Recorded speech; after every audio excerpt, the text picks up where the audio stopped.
Hey everyone, we're closing out our CES 2018 coverage now at the Inwin booth. So they have a couple of cases for us. One is more practical and one is more of a showpiece. We'll start with the showpiece. The practical case is a finalization of the A1 small form factor PC that we saw at Computex around June of last year. So that's finally beginning to enter production. Should be pretty much the final design at this point. We'll look at that one. There's also the Inwin A1 that we're looking at here, and we'll start with that. Before that, this video is brought to you by Thermal Grizzly, makers of the Conductonaut liquid metal that we recently used to drop 20 degrees off of our coffee lake temperatures.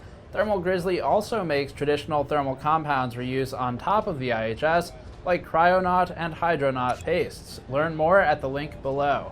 So for the 915, I'll just get the flashy piece out of the way immediately. There's a button that has a mechanical raise for the top panel. So this is something, we haven't seen a lot of this. The last time I can remember seeing a mechanical top for a case was like 2009 or 10 for some Alienware case when I worked at Dell. I don't even know if it ever made it to the market. So that's probably about the last time I saw it. So yeah, it's a button press, raises, lowers automatically. In the back there's a belt drive, so it's a rubber belt drive just like you'd see. It's a smaller version of what you'd see for any other drive belt, and there's a motor of some kind back here as well, and it's just 3 spindles with the belt wrapping around it. Push the button, they spin and raise the top. The entire piece is one module, so it's semi-modular in that if you wanted to remove the top so that you can get a radiator in there, it's all one piece. The radiator secures to the chassis rather than this top bit that raises and lowers. So they are somewhat isolated now. Of course, this is a showpiece. It's not really meant for consumer use, but half of Inwin's products are in that category, so nothing new for any of you who've seen their stuff. That doesn't make it less cool to look at though. So yeah, it's I think an acrylic panel on the top. They've got tempered glass on the side, tempered glass on the other side.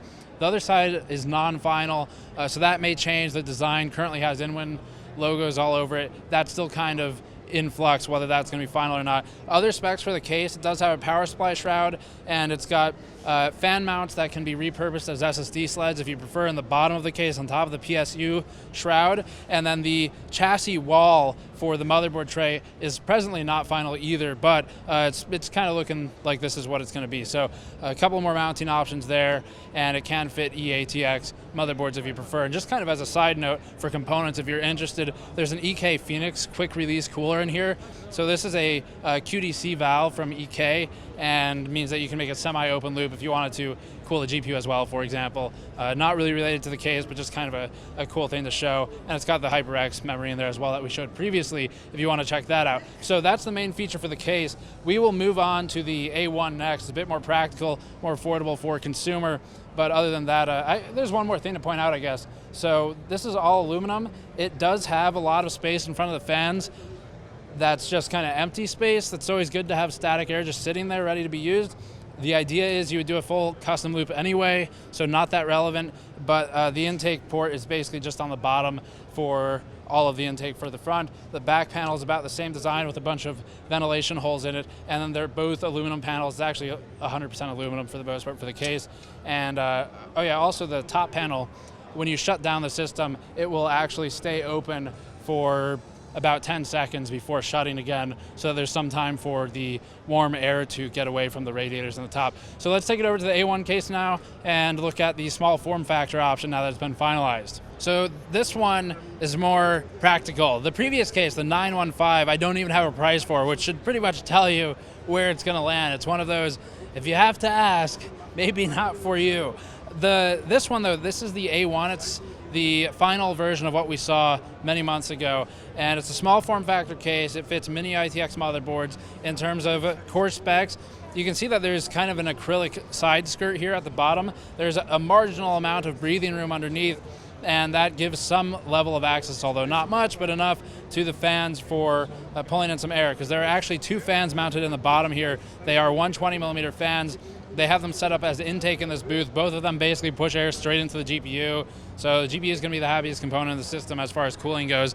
There's also options to mount a 120 rear exhaust fan in this instance, and then a 120 side fan, which you can configure however you want. If you have a cooling issue for your CPU, you just throw in a side intake, and that should pretty much circulate the air in the side, out the back, and then the video card just receives the air directly into it. Video card pushes the air around the case out of the heatsink as usual.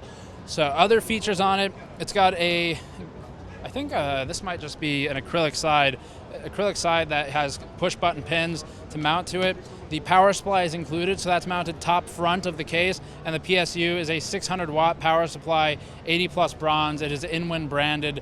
I don't know the supplier, but that's included, and I guess the primary reasoning for that was because it's a Mini-ITX case, so they want to make sure they eliminate, one, compatibility concerns with the larger ATX power supplies, because it does fit standard ATX, but not the big ones, and then two, because installing power supplies into small cases kind of sucks, so they do that for you.